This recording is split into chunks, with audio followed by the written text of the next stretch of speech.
마가복음 9번째 시간, 마가복음 2장 18절에서 28절까지 말씀입니다.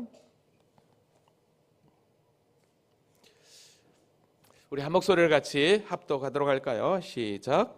요한의 제자들과 바리새인들이 금식하고 있는지라 사람들이 예수께 와서 말하되 요한의 제자들과 바리새인들의 제자들이 금식하는데 어찌하여 당신의 제자들은 금식하지 아니하나이까?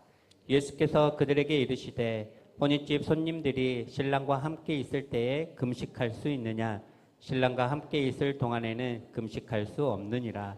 그러나 신랑을 빼앗긴 날이 이르리니 그날에는 금식할 것이니라. 생배 조각을 낡은 옷에 붙이는 자가 없나니 만일 그렇게 하면 기운 새 것이 낡은 그것을 당겨 헤어짐이 더하게 되느니라. 새 포도주를 낡은 가죽 부대에 넣는 자가 없나니 만일 그렇게 하면 새 포도주가 부대를 터뜨려 포도주와 부대를 버리게 되리라. 오직 새 포도주는 새 부대에 넣으니라 하시니라. 안식일에 예수께서 밀밭 사이로 지나가실새 그의 제자들이 길을 열며 이삭을 자르니 바리새인들이 예수께 말하되 보시오, 저들이 어찌하여 안식일에 하지 못할 일을 하나이까?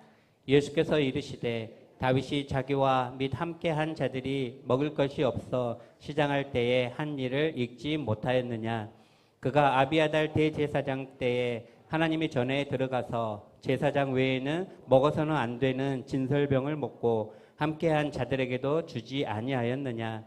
또 이르시되 안식일이 사람을 위하여 있는 것이요 사람이 안식일을 위하여 있는 것이 아니니 이러므로 인자는 안식일에도 주인이니라. 하나님 살아계십니다. 살아계신 하나님은 늘 변함없는 사랑과 은혜로 우리와 늘 함께 하시는 사랑의 하나님이신 줄로 믿습니다. 요즘 젊은 청년 세대를 우리는 MZ세대라고 부릅니다. 출생 연도가 1980년대 초부터 시작해서 2000년 10년 사이에 일어난 그 밀레니엄 세대하고 Z세대를 합쳐서 MZ세대라고 부르죠. 이 세대들은 보면 이 컴퓨터, 디지털, 스마트폰, SNS에 아주 익숙하죠. 그래서 정보를 그것들을 통해서 얻습니다. 자, 그러다 보니까 이 MZ세대의 특징들을 보면 거의 대부분이 좀 개인적이고 자기중심적인 삶을 또 살아가죠.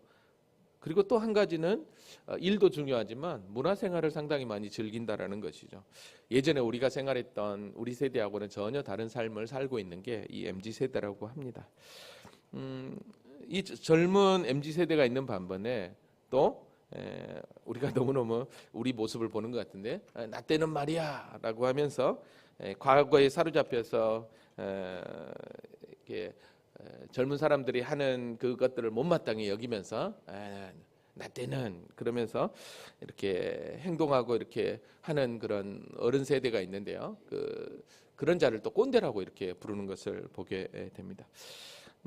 이제 꼰대라는 말은 사실 이게 뭐죠? 비하해서 쓰는 말이죠. 그러니까 그 꼰대라는 말은 다른 게 아니죠. 그러니까 구태의연한 사고 방식으로 다른 사람을 권위적으로 훈계하는 사람을 이렇게 비하해서 쓰는 말인데, 이 꼰대들의 특징을 보면 하나같이 다 고집도 세고 권위적이고 또 타인의 의견도 듣지 않고 자신의 잘못을 인정하지도 않고 편견과 폐쇄성을 가지고 있는 게 특징이라고 합니다. 여러분 좀 어떻습니까? 여러분은 MZ 젊은 세대들과 함께 살아가면서 이런 꼰대의 모습은 또 신앙생활하는데 이 꼰대의 모습은 없지 않냐 이 말이죠. 오늘 본문을 보면 계속해서 예수님께서는 천국 복음을 전파하십니다. 근데 천국 복음을 전파하시는데 계속해서 예수님이 증가하는 복음의 그 현장에 꼭 찾아와서 예수님의 복음을 반대하는, 그러니까 복음을 계속해서 못 전하게 하는 일명 꼰대 같은 자들이 등장합니다. 그들이 누구냐? 바로 유대인들, 바리새인들이죠. 그들은 자칭 하나님의 선민이라고 자부하고 율법을 자기들만 받았고 우리는 아브라함의 후손으로 이미 구원은 따는 당사이라고 생각했던 자들, 이 바리새인 무리들이죠. 이런 꼰대들이 예수님의 사역을 계속해서 반대를 하고 방해를 합니다. 그렇지만 예수님께서는 그들의 그 방해에도 그들이 잘못 알고 있는 그런 율법의 그런 이야기들을 새로운 관점으로 해석을 하면서 새 시대가 도래했음을, 더 이상 너희들이 옛 언약에 속한 자가 아니라 새 시대가 속한, 이제는 새로운 사람으로 새 시대가 열렸다고 하는 하나님 나라에 대한 천국 복음을 전하면서 그들의 생각과 마음을 바꾸고 있는 것을 보게 됩니다. 오늘 본문만 봐도 그렇습니다. 유대인들이 목숨과도 여기는 경건 생활의 하나가 뭐냐, 바로 금식이거든요. 그리고 안식일 준수였습니다. 예수님한테 찾아와서 왜 당신의 제자들은 금식하지 않냐는 거지. 그리고 왜 안식일 날 행하지 말아야 할 행동을 하고 있냐고 예수님 앞에 와서 항의를 합니다. 근데 놀라운 사실은 예수님은 그들의 질문에 오히려 더 역으로 이용해서 금식과 안식일에 대한 참된 의미를 선포하시면서 그들의 잘못된 생각을 완전히 뒤집어 버리죠. 오늘 본문이 바로 이런 말씀이라고 할 수 있습니다. 자, 그러면 지난 시간 말씀 잠깐 정리하고 오늘 금식과 안식일의 참된 의미를 살펴보면서 하나님의 음성을 듣는 시간을 좀 가져보겠습니다.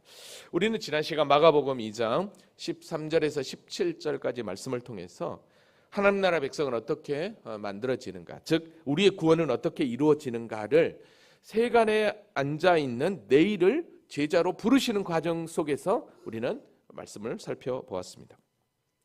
예수님은 사람들이 많이 모이는 곳이라면 어디서든지 가서 하나님 나라 천국 복음을 전하셨죠. 그날도 바닷가에 사람들이 많이 있을 때 그곳에 가서 복음을 전하셨던 것을 보게 됩니다. 그리고 지나가시다가 세관을 지나가게 되는데 세관에 앉아있는 알페오의 아들 레이를 보시고 나를 따르라, 그렇게 명하셨죠. 자, 그랬더니 레이가 모든 것을 버리고 예수님을 따랐던 것을 보게 됩니다. 아니, 어떻게 레이가 주님의 말씀 한마디에 모든 것을 버리고 따를 수 있었느냐라고 했을 때 저는 주님의 그 말씀에는 생명이 있기 때문임을 보았습니다. 그러면서 우리는 여기서 주님의 말씀이 생명이 있었지만 그러나 그 레이를 부르시는 그 예수님의 그 부르심을 통해서 우리의 구원이 어떻게 이루어졌는지 구원의 서정에 대한 이야기가 이 14절 본문에 다 나와 있다라고 그랬었습니다. 그러니까 우리의 구원은 전적으로 하나님의 은혜로 된 것인데 그 구원의 서정에 보면 우리가 구원받기 위하여는 아무것도 할 수 없었죠. 전적인 타락의 상태였죠. 그러니까 레이가 세간에 앉아있는 그 모습은 구원의 그 어떠함도 이룰 수 없는 전적 타락의 우리의 인생의 모습이었죠. 근데 일방적으로 우리 주님께서 레이를 부르셨죠. 나를 따르라. 그 부르심은 뭐죠? 무조건적인 선택이었죠. 그 부르심은 곧 소명, 그죠? 부르심. 거기서부터 구원은 시작이 되죠. 그러니까 거기서 어떻게 합니까? 주님의 그 부르심에 일어나. 그게 곧 중생이었고 따르니라. 그래서 회심.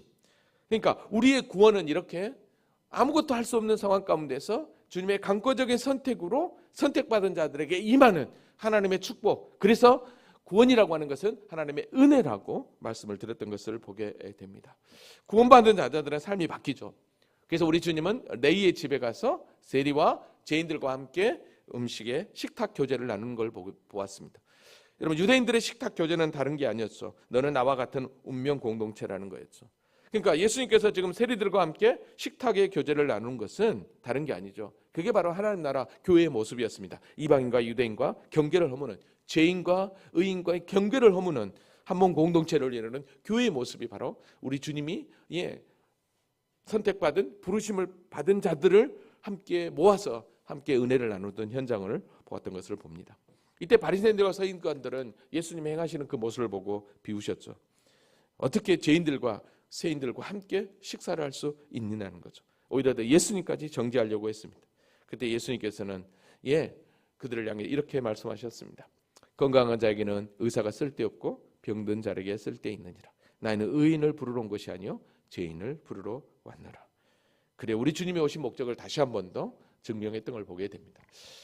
중풍병자를 고치면서 제3의 권세가 있는 메시아임을 자증했다면 우리는 지난 시간 내일을 부르는 사건을 통해서 하나님은 어떤 자를 부르셨느냐, 일방적인 하나님의 강권적인 선택으로, 즉 구원의 시작은 우리가 구원받기로 작정돼서 준비되어서 우리에게 구원이 임한 게 아니라 우리 주님의 일방적인 선택, 그 부르심을 통해서 저와 여러분이 구원을 받았고 그 은혜 때문에 지금 이 자리에 있다라는 거. 그래서 그 하나님 앞에 우리는 감사와 찬양을 올렸던 것을 기억합니다.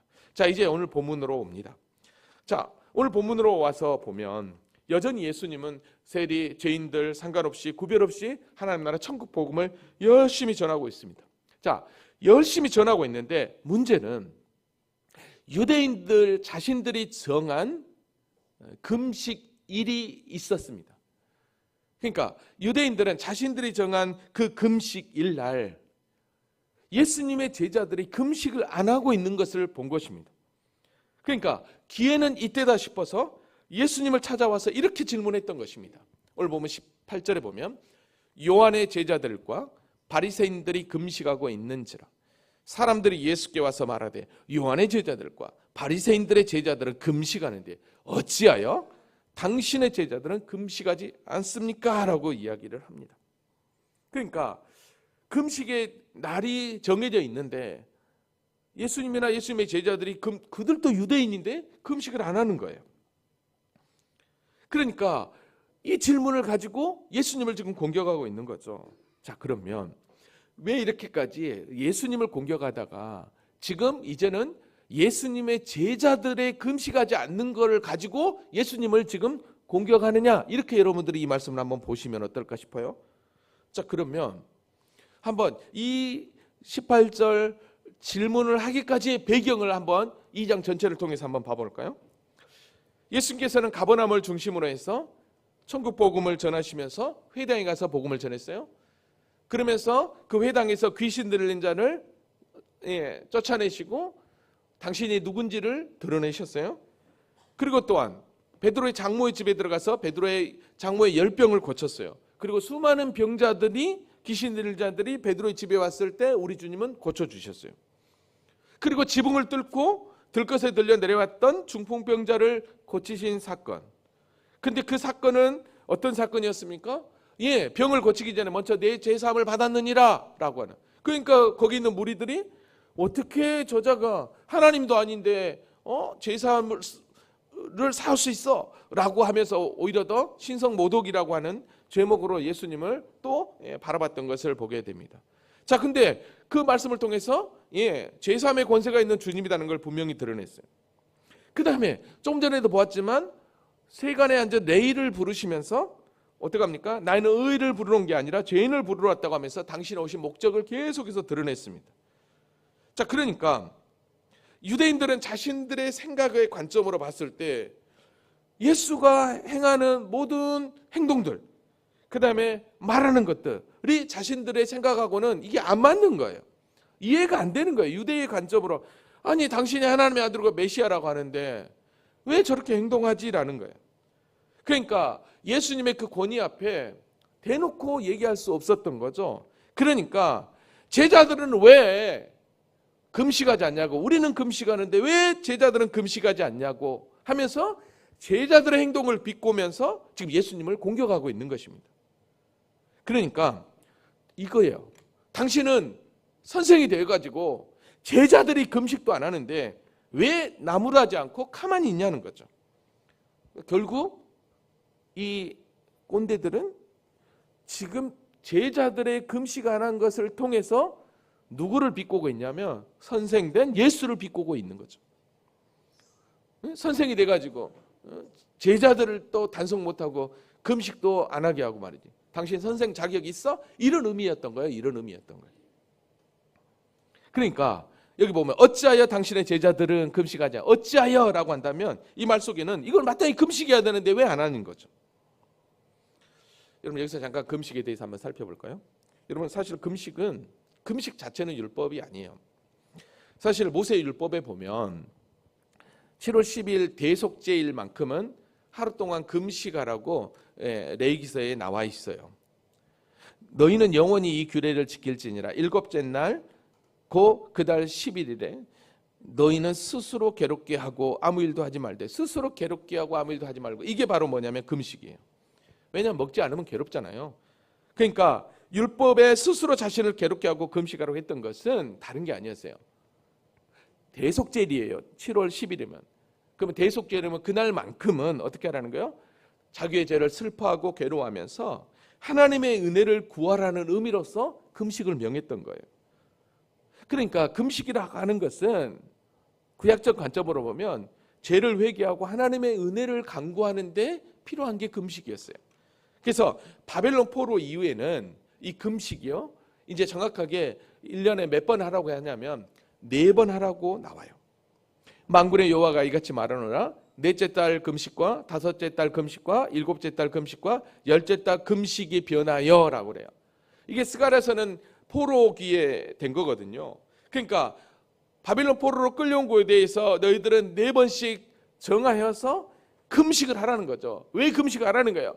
너희가 왜 포로에 끌려왔는지 너희 죄를 좀 자복하고, 그러면서 하나님의 은혜를 구하면서 어떻게 하라는 거예요? 금식하면 하나님께서 어떻게 하는 거예요? 변하여 유다 족속의 기쁨과 즐거움과 희락의 절기가 되리니 오직 너희의 진리와 화평을 사랑할 것이라.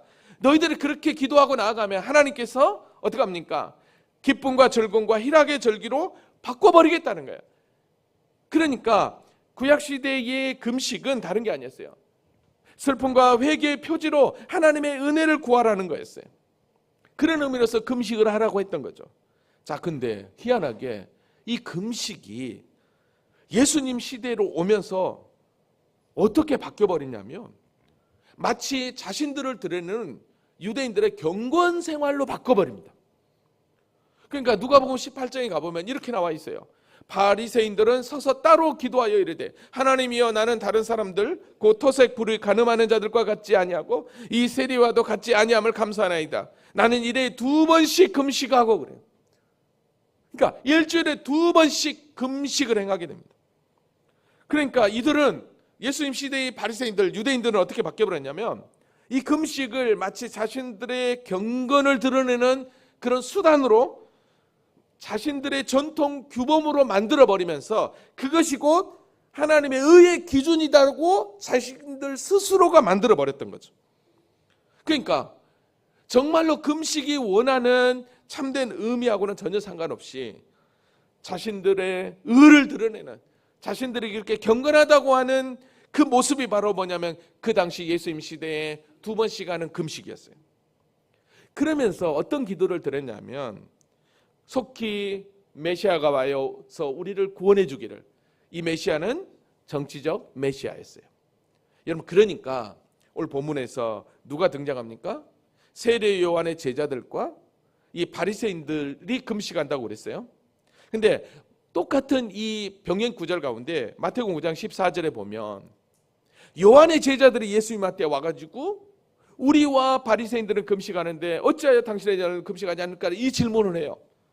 자, 그러면 요한의 제자들까지도 좀 생각해 봐야 돼요. 여러분, 광야에 외치는 자의 소리로 외쳤던 세례 요한, 그는 분명히 어떻게 합니까? 내 뒤에 오신 이는 메시아다라고 분명히 얘기를 했어요. 근데 여기서 요한의 제자들은 바로 세례 요한의 제자들이에요.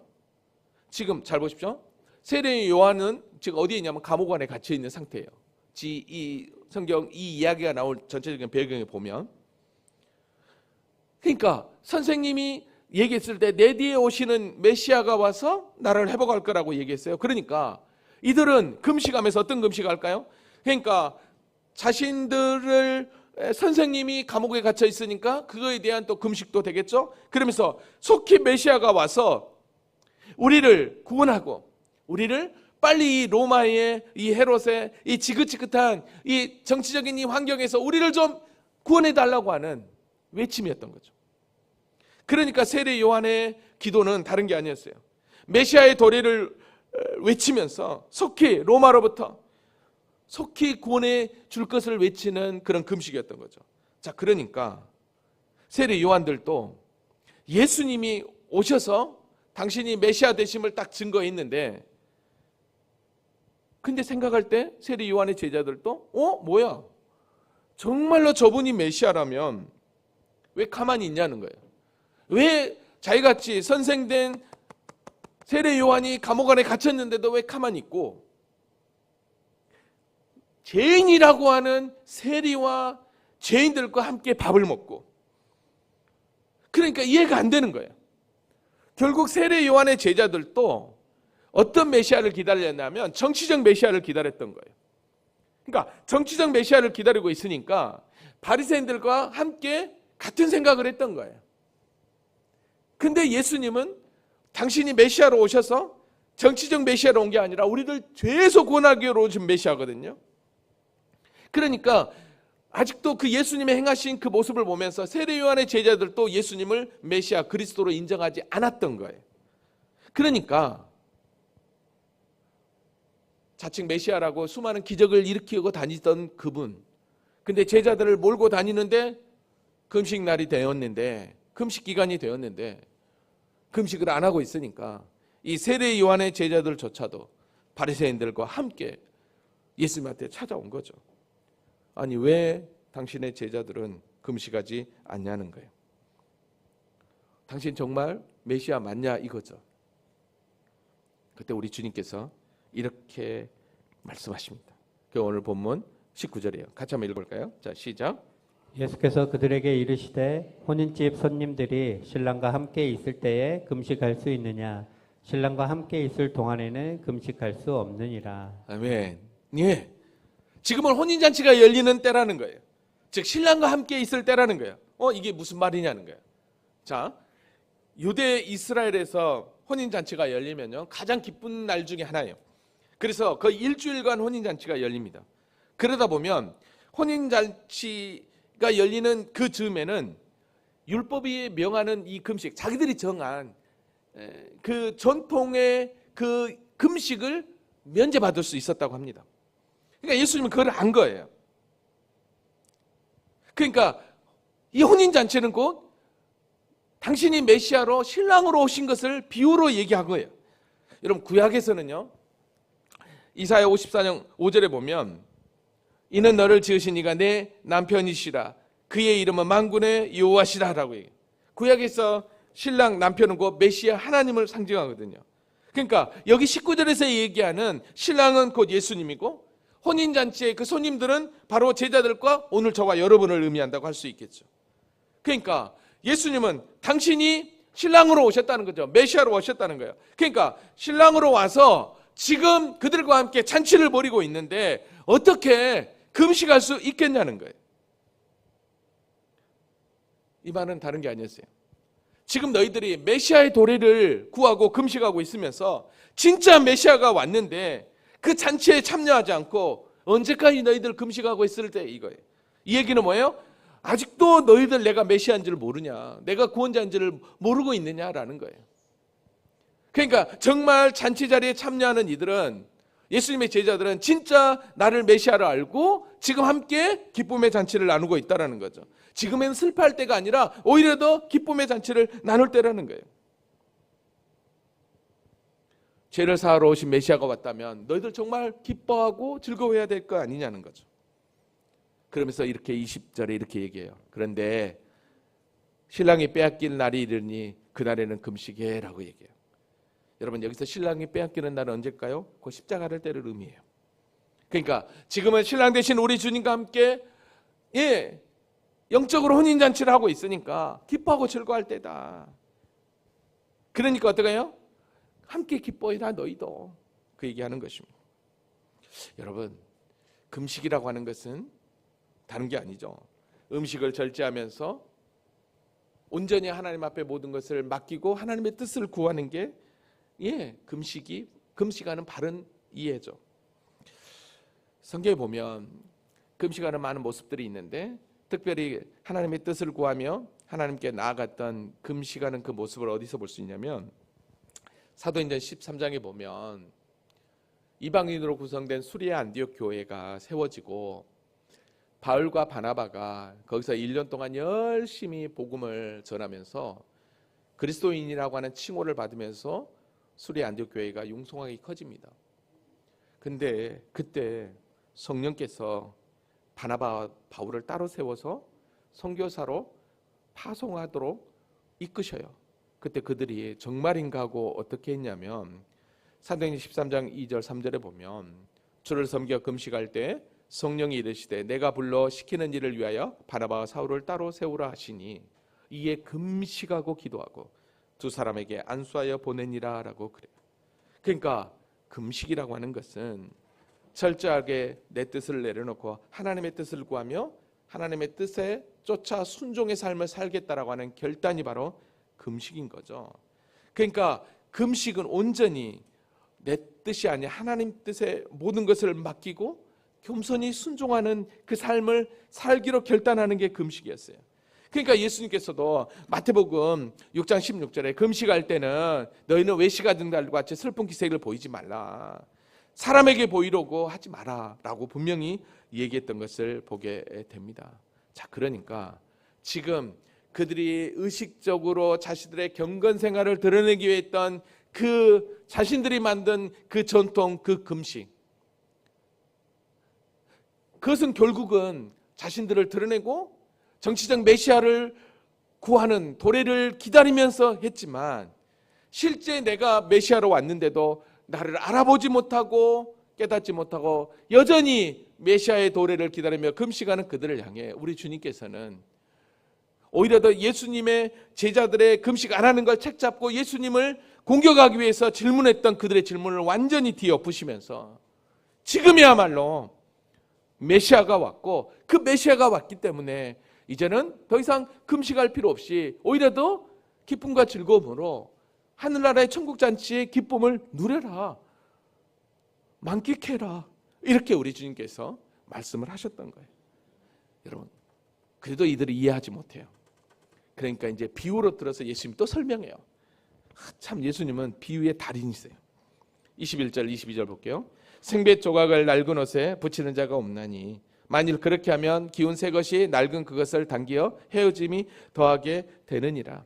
새 포도주를 낡은 가죽 부대에 넣는 자가 없나니 만일 그렇게 하면 새 포도주가 부대를 터뜨려 포도주와 부대를 버리게 되리니 오직 새 포도주는 새 부대에 넣어야 하니라 라고 얘기해요. 여러분, 고대 포도주는요, 여기 나온 대로 동물의 가죽 부대에 넣고 보관을 했어요. 그러면 새 포도주는 가죽 부대에 바로 식히면 그 안이 팽팽해지겠죠. 근데 가죽 부대가 오래된 것을 낡고 굳어서 평평하게 된 것을 에다가 예를 들어서 새 포도주를 넣으면 어떻게 되겠습니까? 팍 터지고 말겠죠. 그러니까 새 포도주를 낡은 가죽 부대에 넣는 자는 정말 어리석은 자였어요. 왜냐하면 강한 발효 때문에. 그러니까 새 포도주는 새 부대에 넣는 게 기존 상식이었단 말이죠. 여러분, 그래서 이 21절과 22절 말씀을 가지고 메시지 성경을 쓴 유딘 피터스는 이렇게 표현되어 있었어요. 예수께서 계속해서 말씀하셨습니다. 멀쩡한 스카프를 잘라서 낡은 작업복에 대고 깁는 사람은 없다. 서로 어울리는 천을 찾기 마련이다. 이 얘기는 무슨 얘기예요? 주님은 새 포도주로 오셨다는 거죠. 결국은 낡은 구태의연한 그 유대인들의 전통과 함께할 수 없다는 거예요. 즉 복음의 시대에 하나님 나라가 주님으로부터 도래했는데 언제까지 너희들이 구태의연한 의식에 사로잡혀서 있느냐는 거예요.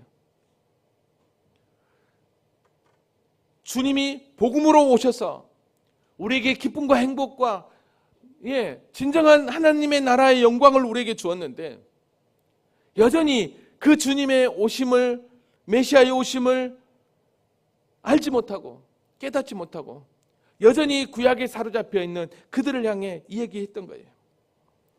여러분, 오늘 저와 여러분은 어떻습니까? 구태의연한 과거에 그 의식에 사로잡혀 있는 꼰대의 모습으로 신앙생활하고 있지 않냐 이 말이에요. 주님으로부터 구원받아 하나님의 자녀가 되었다면 이제는 성령 하나님을 통해 저와 여러분이 어떡하죠? 변화되어서 이제는 새 부대에 넣는 삶, 그러니까 복음 대신 예수 그리스도를 믿고 구원받아 하나님의 자녀가 되었다면 이제는 과거의 그 어떠한 삶에 얽매인 게 아니라 이제는 새로운 가치관, 새로운 가죽 부대에 우리의 삶이 들어가서 우리의 삶이 아름답게 세워져야 한다는 거예요. 그래서 사도 바울은 고린도전서 5장 17절에 누구든지 그리스도 안에 있으면 새로운 피조물이라. 이전 것은 지나갔으니 보라 새 것이 되었다다. 새 것이 되었다고 한다면 이제는 우리는 새 삶을 살아야 되는 거예요. 그래서 사도 바울은 요한복음 로마서 12장 2절에 너희는 이 세대를 본받지 말고 오직 마음을 새롭게 함으로 변화를 받아 하나님의 선하시고 기뻐하시고 온전하신 뜻이 무엇인지를 분별하도록 하라라고 말씀했어요. 이게 바로 무엇입니까? 새 포도주로 새 신랑으로 우리에게 찾아오신 예수 그리스도를 통해 변화된 우리의 존재라는 거예요. 그러니까 더 이상 예수 그리스도의 오심을 믿지 못한 그들을 향해서 이제는 기뻐하고 즐거워할 때다. 복음으로 말미암아 하나님 나라가 임했으니 진정한 기쁨, 진정한 평안이 너희에게 임했으니 형식적이고 그렇게 가식적인 너희의 외식적인 경건은 버리고 진정한 기쁨의 잔치에 너희도 함께 참여하도록 우리 주님은 이렇게 이 말씀을 통해서 그들의 잘못된 생각과 관행을 완전히 비틀었던 것이죠. 여러분, 그러니까요, 이들이 가만히 있겠습니까? 깨닫지 못해요. 이제는 또 이 금식 문제로 예수님을 걸고 넘어졌지만 이제 또 한 가지 또 사건으로 또 예수님을 또 공격합니다. 그게 바로 이 다음 이제 사건에 연결되는 23절 이야기입니다. 23절에부터 보니까 또 안식일에 예수께서 밀밭 사이로 지나가실 때 그들의 제자들의 길을 열며 이삭을 자르니 바리새인들이 예수께 말하되 보시오 저들이 어찌하여 안식일에 하지 못한 일을 하나이까. 그러니까 계속 예수님을 쫓아다니는 거예요. 그래서 어떻게든지 예수님을 트집 잡으려고 했던 것이죠. 여러분, 이 병영 구절이 마태복음 12장 1절에는 어떻게 표현되어 있냐면 그때 예수께서 안식일에 밀밭 사이로 가실 때 제자들이 시장하여 이삭을 잘라 먹었다라고 그래요. 여기서는 길을 터줬다라고 그랬는데 마태복음에서는 이삭을 잘랐다라고 표현을 해요. 율법에 보면 여러분 이삭을 그냥 잘라먹는 행위는 그건 도둑질이 아니었어요. 왜냐하면 시편 23편 25절에 보면 내 이웃의 곡식밭에 들어갈 때는 내가 손으로 그 이삭을 따도 되느니라 라고 그래요. 따도. 왜냐하면 가난한 자들을 향해서 도구를 사용하지 않고 손으로 따서 먹는 거는 이해를 했어요. 근데 낫을 댄다든지 도구를 사용하고 그 다음에 그걸 가지고 간다면 거기는 이제 율법에 어긋난 도둑질이 되는 거죠. 그러니까 지금 예수님과 제자들은 안식일 날 어디를 가는 과정 가운데 밀밭사를 지나가시다가 너무 시장했던 거예요. 그래서 그 이삭을 따서 먹었던 거죠. 근데 문제는 이거 가지고 지금 어떡합니까? 예수님을 공격하고 있는 거예요. 보시오. 저들이 어찌하여 안식일을 하지 못하니랍니까? 아니 왜 제자들은 금식일 날 금식도 안 하더니 이제는 또 안식일을 범한다고 또 안식일을 가지고 또 공격하고 있는 거예요. 여러분 잘 한번 생각해 보세요. 뭔가를 트집 잡으려면 정확한 걸로 트집을 잡아야 되는데 자기들의 생각과 자기들의 전통에 얽매여서 꼰대처럼 예수님을 지금 공격해요. 근데 예수님은 그거 다 아시죠? 그거 모르시겠어요? 여러분 왜 안식일 날 율법은 분명히 그 얘기 했거든요. 따먹는 거 이거 이삭을 따는 거 이게 죄가 아니야. 근데도 이렇게 한 건 이 유대인들 전통이 또 한 가지가 뭐냐면 안식일을 행하지 말아야 될 것을 39가지로 정해놨다고 그래요. 그 가운데 뭐가 있냐면 몇 가지가 있냐면 하루에 걷는 길이가 800m 이상 걸어가면 안 돼요. 왜냐하면 그 정도 걸어가면 땀이 난다? 그럼 땀이 났다는 것은 노동을 했다는 거기 때문에 이거는 안식일을 범한 거다. 이렇게 했다는 거죠. 또 안식일날 빵을 굽는다는 것은 이것도 노동으로 봤다는 거예요. 그 다음에 여기 방금처럼 이삭을 손으로 따는 거 이것도 추수로 봤다는 거죠. 이렇게 비비는 거 추수로 봤다는 거죠. 그러니까 안식일날 병을 고친다 이것도 안 돼요. 이것도 노동으로 보는 거예요. 그러니까 여러분 보셔요. 안식일을 왜 준 거예요 하나님이? 안식은 정말 쉼을 주기 위해서 준 건데 그 안식일을 지금 어떡합니까? 쉼을 주기 위한 안식이 아니라 오히려 더 사람을 얽매이는 그런 안식일이 되어버렸던 거죠. 그게 바로 뭐예요? 유대인의 삶이었어요. 근데 우리 주님께서 친히 어떡합니까? 제자들과 함께 이걸 통해서 옳거니 이들에게 진정한 안식이 무엇인지를 보여줘야 되겠다라고 이들의 질문 앞에 우리 주님께서 이야기를 합니다. 진짜 안식이 주는 의미가 뭔가? 너희들이 생각하는 그 안식이 아니라 진짜 안식이 어떤 것인지를 다시 한번 소개해요. 그게 바로 오늘 25절에 나오면 다윗이 자기와 및 함께한 자들이 먹을 것이 없어 시장할 때 한 일을 읽지 못하냐. 다윗 이야기를 해요.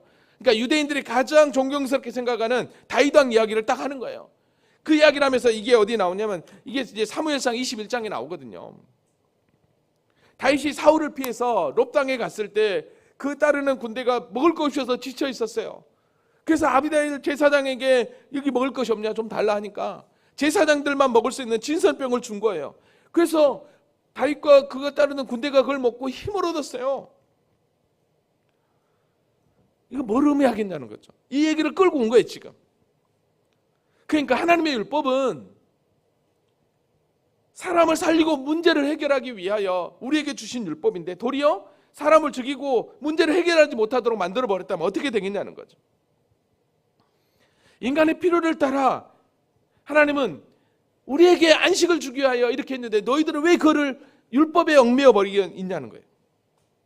그래서 27절에 이렇게 결론을 내려요. 안식일이 사람을 위하여 있는 것이요 사람이 안식일을 위하여 있는 것이 아니다는 거예요. 예수님 안식일을 무시한 게 아니었어요. 참된 안식이 무엇인지를 지금 설명하고 있는 거예요. 유대인들은 자신들의 율법의 잣대 전통으로 진정한 안식을 빼앗고 있는 거죠. 근데 우리 주님은 어떻게 합니까? 그걸로 걸고 넣으니까 옳거니 하고 그들의 잘못된 안식의 개념을 완전히 뒤집어 버립니다. 안식은 사람을 위해서 있는 것이다. 그러면서 뭐라고 얘기합니까? 당신이 친히 안식의 주인이라고 이야기합니다. 그러면서 다음 시간에 볼 텐데 3장 1절로 6절에 안식일 날 병을 의도적으로 고쳐주십니다. 여러분, 지금 이들은 어떻게 해서든지 예수님을 무너뜨리려고 하고 예수님의 메시아된 그 사역을 방해하려고 하는 그런 꼰대 같은 짓을 했지만 그러나 예수님은 그들의 그 질문을 역으로 계속해서 말씀하시면서 당신이 친히 이 땅에 오신 목적 그리고 당신이 오셔서 우리에게 주는 게 무엇인지를 분명하게 소개하고 있는 것을 보게 됩니다. 이제 말씀을 정리합니다. 우리 주님은 우리에게 진정한 안식, 진정한 기쁨을 주기 위하여 이 땅에 오신 살아계신 하나님의 아들 그리스도 예수이신 줄로 믿습니다. 왜 당신의 제자들은 금식하지 않느냐? 왜 안식일날 하지 못할 일을 하느냐라고 예수님을 공격했지만 그러나 주님은 그들의 질문을 뒤집어 푸시면서 더 선명하게 자신이 누군지 자신을 통해서 주어지는 그 은혜가 무엇인지를 분명하게 설명했던 것을 봅니다. 오늘 저와 여러분 형식적이고 의식적이고 기복적인 옛 언약에 붙어있는 율법적인 신앙은 절대로 우리를 참된 안식, 구원으로 이끌지 못합니다. 오직 주님만이 즉 새 포도주로 오신 그 주님만이 우리의 참 기쁨이고 우리의 참 소망이고 참 안식이라는 사실 그 주님 때문에 저와 여러분이 은혜를 누리고 그 주님 때문에 저와 여러분이 영원한 하나님 나라의 영광이 들어가는 영광을 얻게 되었다는 이 놀라운 사실 앞에 늘 주님을 찬양하며 감사하며 주께 영광 돌리는 우리 모두가 될 수 있기를 주님의 이름으로 기도합니다. 아멘. 우리 다 같이 자리에서 일어나시겠습니다.